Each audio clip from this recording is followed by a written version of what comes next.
विद्यार्थियों, मैं अरविंद कुमार स्वागत करता हूं आपके अपने YouTube चैनल सक्सेस मंत्रालय भव्य कसम में। दोस्तों, आज जीएस की पाठशाला सीरीज का 5वां भाग को हम लोग सॉल्व करेंगे, जिसमें जीएस के टॉप 20 अति महत्वपूर्ण एमसीक्यू को हल करेंगे। ये प्रश्न आपके आगामी एग्जाम के लिए बहुत ही महत्वपूर्ण होने वाले हैं। आप देखिएगा, ये प्रश्न आपको एग्जाम में जरूर देखने को मिलेंगे। आज जीएस की पाठशाला का 5वां ये भाग है, तो 1 से 5 तक 20-20 करके हम लोगों ने 100 क्वेश्चन सॉल्व कर चुके होंगे। आप देखिए आपको 100 में कितना क्वेश्चन बन रहा है कि नहीं बन रहा है। वो अगर नहीं बन रहा है तो आप अपने नोट्स अपडेट करते चलें, और आपके आने वाले एग्जाम के लिए ये बहुत महत्वपूर्ण होंगे। चलिए चलते हैं, पहला क्वेश्चन देख लेते हैं। पहला क्वेश्चन है, वित्त आयोग का गठन भारत के राष्ट्रपति द्वारा संविधान के अनुच्छेद डैश के तहत किया जाता है। तो वित्त आयोग का गठन जो है वो किस अनुच्छेद के तहत किया जा रहा है और भारत का राष्ट्रपति इसका गठन करता है, देख लेते हैं। ऑप्शन ए है अनुच्छेद 164, ऑप्शन बी है अनुच्छेद 280, ऑप्शन सी है अनुच्छेद 112 और ऑप्शन डी है अनुच्छेद 17। तो दोस्तों, हम आपको बता दें, इसका सही जो आंसर होगा वो होगा ऑप्शन बी, अनुच्छेद 280।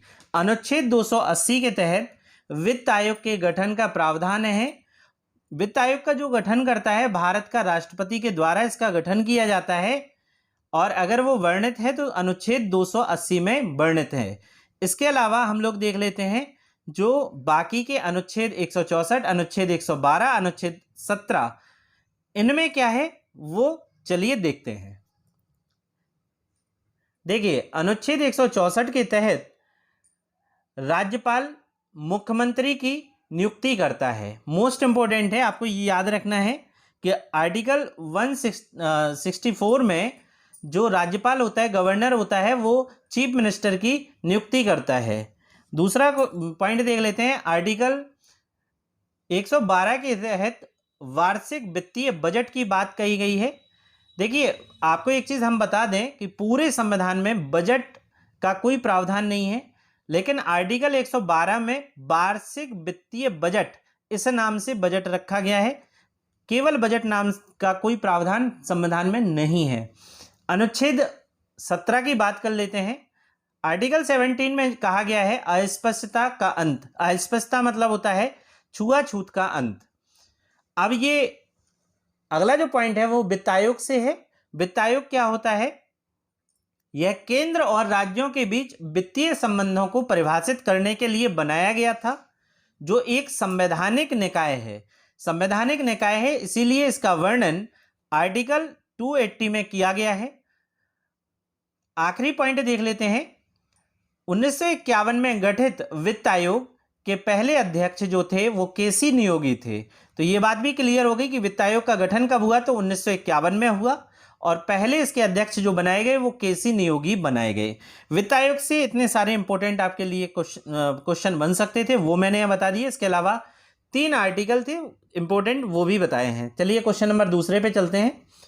क्वेश्चन नंबर दूसरा कह रहा है, भारत में राष्ट्रीय आय की गणना कौन करता है? मोस्ट इंपॉर्टेंट है, भारत में राष्ट्रीय आय की गणना कौन करता है? ऑप्शन ए वित्त मंत्रालय, ऑप्शन बी है राष्ट्रीय सांख्यिकी कार्यालय जिसे NSO कहा जाता है, ऑप्शन सी है भारतीय रिजर्व बैंक जिसे RBI कहा जाता है, ऑप्शन डी है इनमें से कोई नहीं।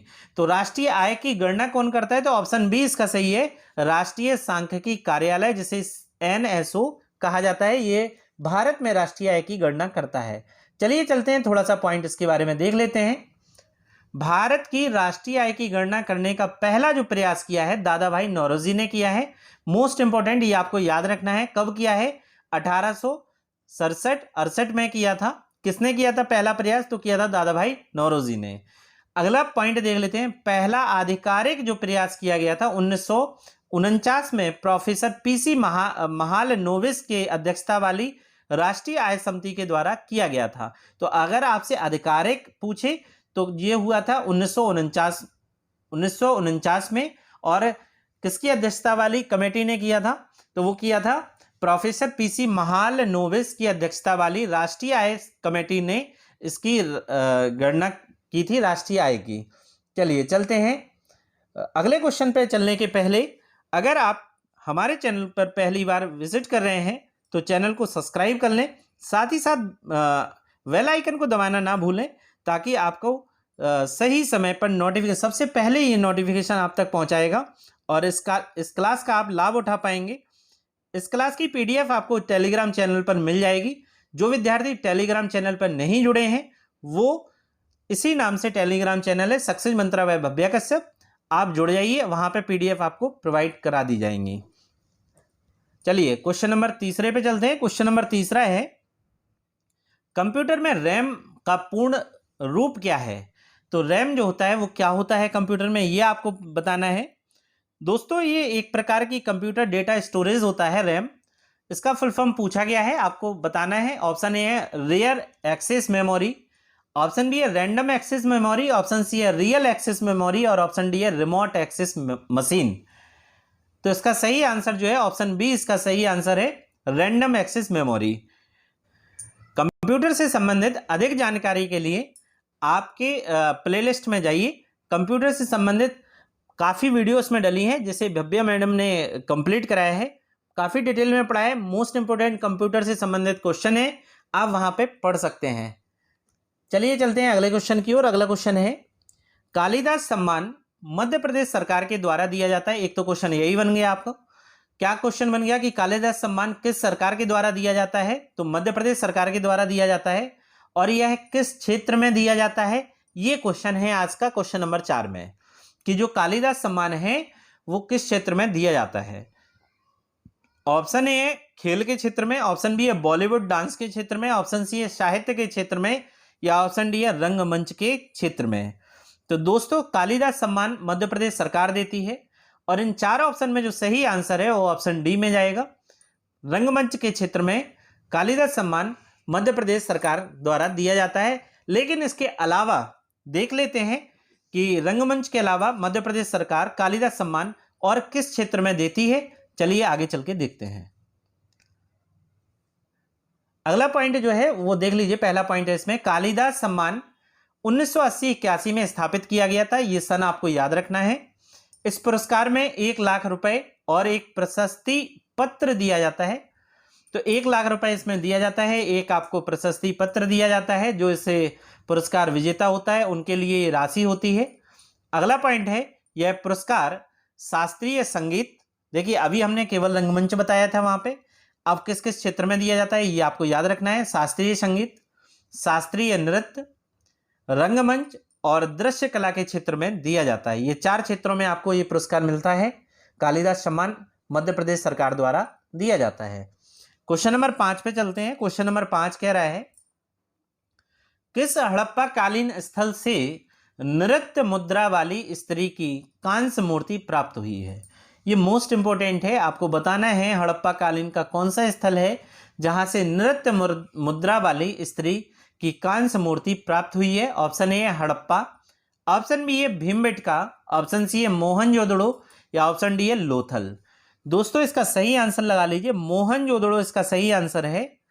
मोहनजोदड़ो के बारे में थोड़ा सा जानकारी प्राप्त करते हैं आगे चल के। मोहनजोदड़ो पाकिस्तान के सिंध प्रांत का एक पुरातात्विक स्थल है। कहां पे स्थित है? तो पाकिस्तान के सिंध प्रांत में है। अगला पॉइंट देख लीजिए, मोहनजोदड़ो को सिंध भाषा में इसका जो अर्थ होता है वो मुर्दों का टीला या मृतकों का टीला कहा जाता है। अगला पॉइंट है, यहां पर एक अन्नागार मिला है। अन्नागार मतलब ये होता है जहां पर अन्न को स्टोर किया जाता है। अन्न मतलब अनाज वगैरह, चावल वगैरह, इसे स्टोर किया जाता है, उसे अन्नागार कहा जाता है। यहाँ पे एक अन्नागार मिला है जो सभ्यता की सबसे बड़ी इमारती संरचना है। तो अगर वहां से पूछे कि मोहनजोदड़ो की सबसे बड़ी इमारती संरचना कौन सी है, तो वहां पे पाए जाने वाला अन्नागार था। अगला मोस्ट इंपोर्टेंट ये है कि मलेरिया का प्राचीनतम साक्ष्य यहीं से मिला है। मलेरिया जो मादा एनाफ्रीज मच्छर से होता है उसका प्राचीनतम साक्ष्य कहां से मिला है अगर आपसे पूछे, तो वो मिला है आपके हड़प्पा कालीन सभ्यता के मोहनजोदड़ो से। अगला पॉइंट इसमें है, यहां से प्राप्त मोहर पैसे, मोहर जो है उसमें नावों का चित्रांकन है। साथ ही साथ चांदी का प्राचीनतम साक्ष्य यहीं से प्राप्त हुआ है। यहाँ पे चांदी का कलश और शिलाजीत पाया गया है। तो चांदी अगर साक्ष्य मिले हैं तो कहाँ से मिले हैं?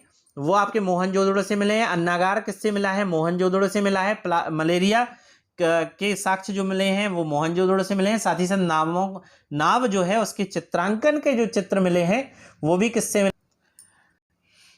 जितना मोस्ट इंपोर्टेंट मोहनजोदड़ो से मिला है मैंने आपको बता दिया। इसके अलावा और भी काफी चीजें इसमें मिली हुई हैं। क्वेश्चन नंबर 6 की ओर चलते हैं और 6 की ओर देखते हैं। निम्नलिखित में से किस नदी के किनारे नासिक बसा हुआ है। आपको बताना है किस नदी के किनारे नासिक बसा हुआ है। ऑप्शन ए है नर्मदा, ऑप्शन बी है तापी, ऑप्शन सी है गोदावरी और ऑप्शन डी है महानदी। नासिक बताना है, महाराष्ट्र का नासिक जिला है। नासिक कहां पे, महाराष्ट्र का एक जिला है नासिक। वो किस नदी के किनारे बसा है, तो ऑप्शन सी इस पे सही जाएगा। गोदावरी नदी के किनारे नासिक बसा हुआ है। जरा गोदावरी नदी के बारे में जान लेते हैं। गोदावरी नदी क्या है, तो गोदावरी नदी महाराष्ट्र के नासिक जिले में त्र्यंबकेश्वर से निकलती है। तो इसका उद्गम अगर आपसे पूछे तो नासिक जिले के त्र्यंबकेश्वर से ये निकल रही है। गोदावरी की सहायक नदियां मोस्ट इंपोर्टेंट है इंद्रावती, पेनगंगा, बेनगंगा, प्राणहिता। ये सब किसकी सहायक नदियां थी, गोदावरी की सहायक नदियां थी। मंजरा भी इसकी सहायक नदी है। साथ ही साथ मैं आपको यहां पे बता दूं, अगर आपसे पूछे किशन गंगा किसकी सहायक नदी है, यहां पे पेनगंगा बेनगंगा मिल गया, गोदावरी की है। किशन गंगा पूछे तो झेलम की है। दूध गंगा पंचगंगा पूछे तो वो कृष्णा की है। तो आप ये भी नोट कर लें, दूध गंगा पंचगंगा किसकी सहायक है, कृष्णा की है। किशन गंगा झेलम की है। पेन गंगा बेनगंगा किसकी है, गोदावरी की है। राम गंगा किसकी है, गंगा की है। तो जितनी पीछे गंगा गंगा लगा है मैंने सारी नदियां आपको बता दी हैं कौन किसकी सहायक है। एग्जाम में कंफ्यूज बिल्कुल नहीं होना, एग्जाम में आपको फंसाने के लिए वो ये ऐसे क्वेश्चन रखता है। अगला इसमें है गोदावरी नदी के किनारे बसे जो शहर हैं, दो इंपोर्टेंट शहर हैं। पहला इसमें जो शहर है वो है आपके महाराष्ट्र में नासिक, नांदेड़ जिसे कहा जाता है। दूसरा इसमें है आंध्र प्रदेश का भद्राचलम। अगला पॉइंट इसमें है गोदावरी नदी पर पूछा जाएगा कौन सी बांध बने हुए हैं। तो आंध्र प्रदेश में पोलावरम बांध इसमें बना है और तेलंगाना में पोचमपाद, कौन सा है, पोचमपाद इसमें तेलंगाना में बांध बना हुआ है। अगला क्वेश्चन की ओर बढ़ते हैं। अगला क्वेश्चन है लहसुन की अभिलाक्षणिक गंध। सीधा सीधा समझ लीजिए कि लहसुन में जो गंध आती है वो किस कारण से होती है। ऑप्शन ए है फ्लोरीन यौगिक के कारण, ऑप्शन बी है कार्बोलिक अम्ल के कारण, ऑप्शन सी है एसिटिक एसिड के कारण, ऑप्शन डी है सल्फर यौगिक के कारण। तो दोस्तों इसका सही आंसर लगा लीजिए। इसका सही आंसर है लहसुन की जो गंध होती है वो सल्फर यौगिक के कारण होती है। किसके कारण, सल्फर यौगिक के कारण होती है। क्वेश्चन नंबर 8 पे चलते हैं। क्वेश्चन नंबर 8 है, बड़े ध्यान से सुनिए, मोस्ट इंपोर्टेंट, कई बार एग्जाम में पूछी गई पुस्तक है। Poverty and un British rule in India नामक पुस्तक किसने लिखी है। तो poverty and un British rule in India ये जो पुस्तक है वो किसने लिखी है। ऑप्शन देख लेते हैं। ऑप्शन ए है आरसी दत्त, ऑप्शन बी है दादा भाई नौरोजी, ऑप्शन सी है बिपिन चंद्र पाल, ऑप्शन डी है लाला लाजपत राय। तो दोस्तों इसका सही आंसर सभी जानते हैं, नहीं जानते हैं तो नोट कर लीजिए। इसका सही आंसर है ऑप्शन बी दादा भाई नौरोजी। दादा भाई नौरोजी के द्वारा poverty and un British rule in India लिखी गई है। अब आप सोच रहे होंगे कि सर इतने सरल क्वेश्चन क्यों रख रहे हैं। इतने सरल क्वेश्चन सर को नहीं रखना चाहिए क्योंकि मोस्ट इंपॉर्टेंट की ये सीरीज है। 20 ऐसे क्वेश्चन हो तो दोस्तों हम आपको बता दें कि आपके हिसाब से, हमें तो नहीं पता है कि कौन सा सरल है कौन सा कठिन है। आपके हिसाब से जो आपने पढ़ा है वो सरल हो जाता है, जो आपने नहीं पढ़ा है वो आपका कठिन हो जाता है। तो जो आपको सरल लग रहे हैं वो तो आपको एग्जाम में आ ही जाएंगे, लेकिन जो आपको कठिन लग रहे हैं उन्हें आप अपने नोटबुक में नोट कीजिए, उन्हें याद कीजिए और एग्जाम में वो एग्जाम में आपको क्वेश्चन देखने को मिलेंगे और सही उन्हें करके आइए। अगला क्वेश्चन देख लेते हैं, क्वेश्चन नंबर 9। लेकिन उसके पहले दादा भाई नौरोजी के बारे में थोड़ा सा जान लेते हैं। दादा भाई नौरोजी को grand old man of India कहा जाता है। क्या कहा जाता है, तो grand old man of India कहा जाता है। अगला पॉइंट है इसमें, वह ब्रिटिश संसद का सदस्य बनने वाले पहले भारतीय थे। कई बार एग्जाम में पूछा है ब्रिटिश संसद का सदस्य बनने वाले पहले भारतीय कौन है, तो वो है दादा भाई नौरोजी। अगला पॉइंट है इसमें, उन्होंने लंदन इंडियन सोसाइटी और ईस्ट इंडिया एसोसिएशन की स्थापना में सहायता की थी। 1885 में नौरोजी बॉम्बे प्रेसिडेंट एसोसिएशन के उपाध्यक्ष भी बने। अगला इसमें है 1886, 1893 और 1906 में वो 3 बार कांग्रेस के अध्यक्ष रहे। तो आपको कांग्रेस के अध्यक्ष भी याद रखना है कि कितने बार रहे, 3 बार रहे। कब कब रहे? 1886, 1893 और 1906 में वो कांग्रेस के अध्यक्ष रहे। तो इतनी सारी जानकारी आपको मिल गई दादा भाई नौरोजी की तरफ से। अगला क्वेश्चन नंबर 9 पे चलते हैं। क्वेश्चन नंबर 9 कह रहा है आपसे, निम्नलिखित में से किस फसल में नील हरित शैवाल मुख्यतः जैव उर्वरक के रूप में प्रयोग होते हैं? आपको बताना है ये किस फसल में नील हरित शैवाल जैव उर्वरक के रूप में प्रयोग किए जाते हैं। ऑप्शन ए गेहूं, ऑप्शन बी है चना, ऑप्शन सी है धान, ऑप्शन डी है सरसों। दोस्तों सही आंसर लगा लीजिए, इसका सही आंसर होगा ऑप्शन सी धान। ये कई बार एग्जाम में रिपीट क्वेश्चन है। मैं बस आपको यही फोकस कर रहा हूं जीएस की पाठशाला में कि जो महत्वपूर्ण क्वेश्चन है जीएस की पाठशाला की जितनी भी सीरीज बने आप पढ़ते चलिए। मैं विश्वास दिलाता हूं एग्जाम में ये क्वेश्चन आपको जरूर देखने को मिलेंगे। क्वेश्चन नंबर 10 पे चलते हैं। क्वेश्चन नंबर 10 है, राज्यसभा को स्थायी सदन क्यों माना जाता है? तो राज्यसभा को स्थायी सदन क्यों माना जाता है ये आपको बताना है। ऑप्शन ए, इनके सदस्य किसी सेवानिवृत्त, इनके सदस्य जो होते हैं कभी सेवानिवृत्त नहीं होते, मतलब इनके सदस्य जो होते हैं वो कभी रिटायर्ड नहीं होते हैं। ऑप्शन बी है, सदन कभी भंग नहीं होता। तो जो राज्यसभा सदन है वो कभी भंग नहीं होता। ऑप्शन सी है, यह सर्वोच्च शक्ति रखता है। ऑप्शन डी है, इनके 1/4 सदस्य प्रत्येक 3 साल के बाद सेवानिवृत्त हो जाते हैं। तो दोस्तों इसका सही आंसर आपको लगाना था। सही आंसर आप बताइए क्या है? तो इसका सही आंसर है कि राज्यसभा जो सदन है वो कभी भंग नहीं होता है, जिस कारण से राज्यसभा को स्थायी सदन कहा जाता है या माना जाता है। राज्यसभा के बारे में एक चीज और बता दें कि आर्टिकल 79 में संसद की बात कही गई है और संसद किससे मिलकर बनी है? राज्यसभा, लोकसभा और राष्ट्रपति से मिलकर बनी होती है। राज्यसभा एक स्थायी सदन है, उच्च सदन है, जबकि लोकसभा जो है वो स्थायी सदन नहीं है, निम्न सदन है। राज्यसभा के बारे में और भी जानकारी ले लेते हैं आगे। भारतीय उपराष्ट्रपति, भारत का जो उपराष्ट्रपति होता है वो राज्यसभा का पदेन अध्यक्ष होता है। प्रत्येक इसमें जो है इसके 1/3 सदस्य जो होते हैं हर दूसरे वर्ष, 3 वर्ष में नहीं हर दूसरे वर्ष में सेवानिवृत्त हो जाते हैं, मतलब रिटायर्ड हो जाते हैं। राज्यसभा सदस्यता के लिए न्यूनतम आयु कितनी चाहिए? तो दोस्तों 30 वर्ष चाहिए, तब वो राज्यसभा का सदस्य कहलाएगा। एक सदस्य 6 वर्ष की पूर्ण अवधि के लिए राज्यसभा के लिए निर्वाचित होता है। तो राज्यसभा की जो अगर अवधि पूछे आप किससे, सदस्य की अवधि कितनी होती है, तो 6 वर्ष की पूर्ण अवधि होती है। जो विद्यार्थी नए हैं वो चैनल को सब्सक्राइब कर लें, आप लोग लाइक करें, साथ ही साथ कमेंट जरूर किया करें कि सर हमें इस टॉपिक पे वीडियो बना दीजिए।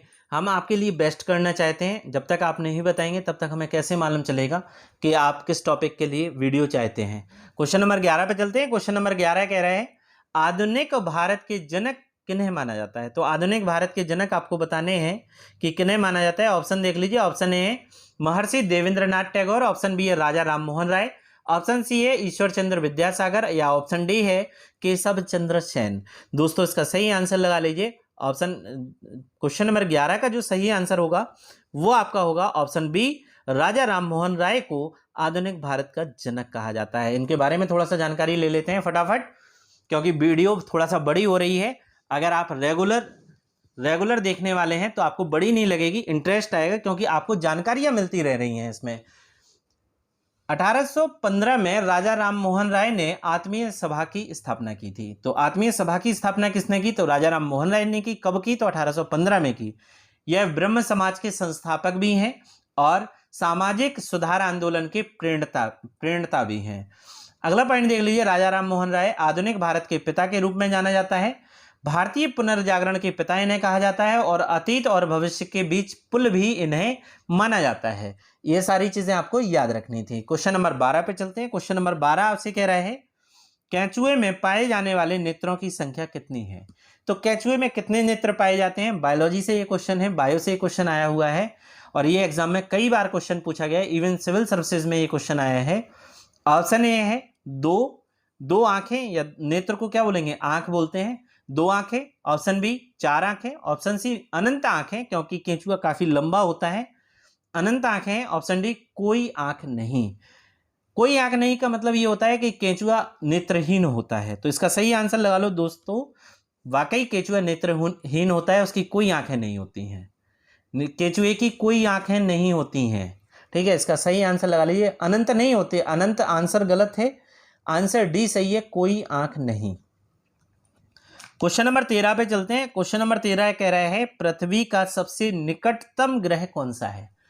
पृथ्वी का निकटतम ग्रह कह रहा है कौन सा है इन 4 में से। ऑप्शन ए है बुध, ऑप्शन बी है शुक्र, ऑप्शन सी है मंगल, ऑप्शन डी है बृहस्पति। तो पृथ्वी का ग्रह कह रहा है निकटतम कौन सा है, सही आंसर लगा लीजिए इसका दोस्तों, सही है इसका ऑप्शन बी शुक्र। शुक्र ग्रह जो है वो पृथ्वी का सबसे निकटतम ग्रह है।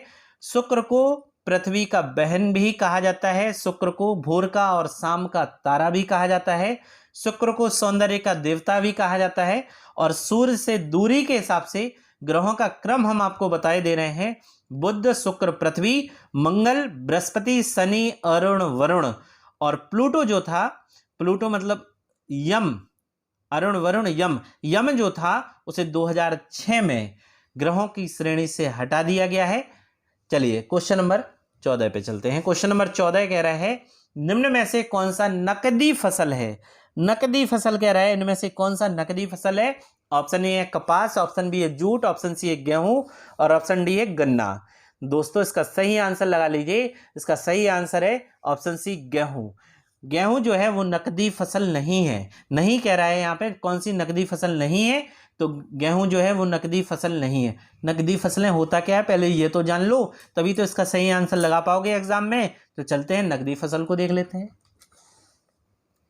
वह पौधे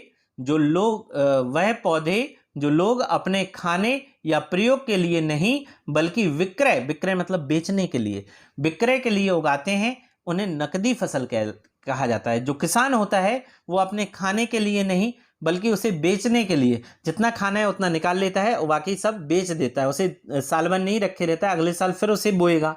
ठीक है ना।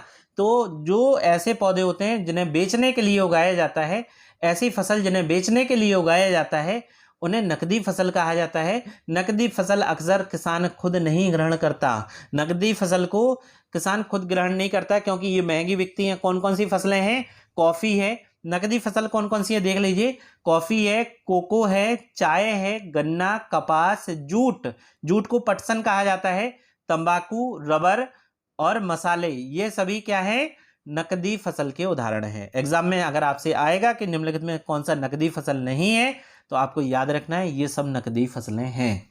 चलिए क्वेश्चन नंबर 15 पे चलते हैं। क्वेश्चन नंबर 15 मोस्ट इंपोर्टेंट और हर बच्चे को आना चाहिए क्वेश्चन, आता भी है बच्चों को। प्रोजेक्ट टाइगर कब शुरू किया गया था। प्रोजेक्ट टाइगर जो है वो टाइगर के संरक्षण के लिए शुरू किया गया था। कब शुरू किया गया था। ऑप्शन ए है 1973 में, ऑप्शन बी है 1975 में, ऑप्शन सी है 1976 में और ऑप्शन डी है 1977 में। दोस्तों इसका सही आंसर लगा लीजिए, सही आंसर है ऑप्शन ए 1973 में प्रोजेक्ट टाइगर शुरू किया गया था। क्वेश्चन नंबर 16 पे चलते हैं। क्वेश्चन नंबर 16 है निम्न में से कौन सा पौधा किट पकड़ता है। देख लीजिए यहाँ पे थोड़ा सा कंप्यूटर से मिस्टेक हो गया है। क्या मिस्टेक है हम आपको बताए दे रहे हैं। निम्नलिखित में से कौन सा पौधा कीट पकड़ता है। कीट, यहाँ पे किट नहीं है, कीट लगाइए, कीट पकड़ता है। चलिए इसका सही आंसर देख लेते हैं। ऑप्शन ए है, ये पीसीएस में आया हुआ क्वेश्चन है, पीसीएस 2023 में ये क्वेश्चन पूछा गया है। पौधा दिया गया था कि कौन सा कीट पकड़ता है। अब पौधे जो हैं वो कीट क्यों पकड़ते हैं, क्योंकि वो नाइट्रोजन की अपनी कमी को पूरा करने के लिए कीटों को खाते हैं। कीटों में नाइट्रोजन की कमी उन्हें खाने से मिल जाती है और इतने अट्रैक्टिव होते हैं कि कीट जाके उनसे चिपक जाता है और वहीं पे मर जाता है।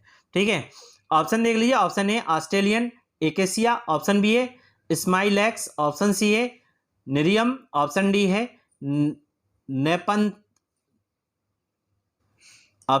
नेपंथस। तो इसका सही आंसर लगा लीजिए, ऑप्शन डी ही इसका सही आंसर है, नेपंथस इसका सही आंसर है। ये घटपर्णी पौधे होते हैं और ये क्या करते हैं, ये जो पौधे होते हैं वो कीट को पकड़ लेते हैं और कीट जो होता है वो उससे नाइट्रोजन की कमी को पूरा करते हैं। तो ऑप्शन डी नेपंथस सही है इसका आंसर। क्वेश्चन नंबर 17 पे चलते हैं। क्वेश्चन नंबर 17 कह रहा है किस समूह की सभी राशियां सदस्य हैं। तो राशियों को दो प्रकार में बांटा जाता है, सदस्य राशियां और अदिश राशियां। आपको सदस्य राशि बताना है कि निम्नलिखित में से कौन सी राशियां जो हैं वो सदस्य हैं। ऑप्शन ए है समय चालित द्रव्यमान, ऑप्शन बी है ताप दाब ऊर्जा, ऑप्शन सी है बल वेग विस्थापन, ऑप्शन डी है आयतन घनत्व कार्य। तो फिजिक्स का ये क्वेश्चन है, सही आंसर लगा लीजिए, ऑप्शन सी इसका सही है, बल वेग विस्थापन। दोस्तों एक लाइन हम बोल रहे हैं, बार बार आप उसे रिपीट कीजिए हमारे साथ। बल वेग विस्थापन त्वरण संवेग आवेग। क्या? बल वेग विस्थापन त्वरण संवेग आवेग। फिर से बोलिए, बल वेग विस्थापन त्वरण संवेग आवेग। तो ये सब क्या हो गई? सदिश राशियां हो गई। इनके अलावा जो भी राशियां वो अदिश हैं। बल वेग विस्थापन त्वरण संवेग आवेग। चलिए अगले क्वेश्चन पे चलते हैं। क्वेश्चन नंबर 18, किस मुगल सम्राट को जिंदा पीर के नाम से जाना जाता है? जिंदा पीर के नाम से किस मुगल सम्राट को जाना जाता है? मोस्ट इंपोर्टेंट है ये तो। ऑप्शन ए है शाहजहां, ऑप्शन बी है जहांगीर, ऑप्शन सी है अकबर, ऑप्शन डी है औरंगजेब। तो दोस्तों सही आंसर क्या होगा इसका? सही आंसर होगा ऑप्शन डी, औरंगजेब को जिंदा पीर के नाम से जाना जाता है। थोड़ा सा और देख लेते हैं औरंगजेब के बारे में, आगे चलते हैं। औरंगजेब को जिंदा पीर या जीवंत संत के नाम, जीवित संत एक नाम ये भी मिल गया आपको, जीवित संत के नाम से भी जाना जाता है। इनका मूल नाम था मुही अल दीन मोहम्मद था। वैकल्पिक शीर्षक आलमगीर मुगल सम्राट औरंगजेब द्वारा अपनाया गया था।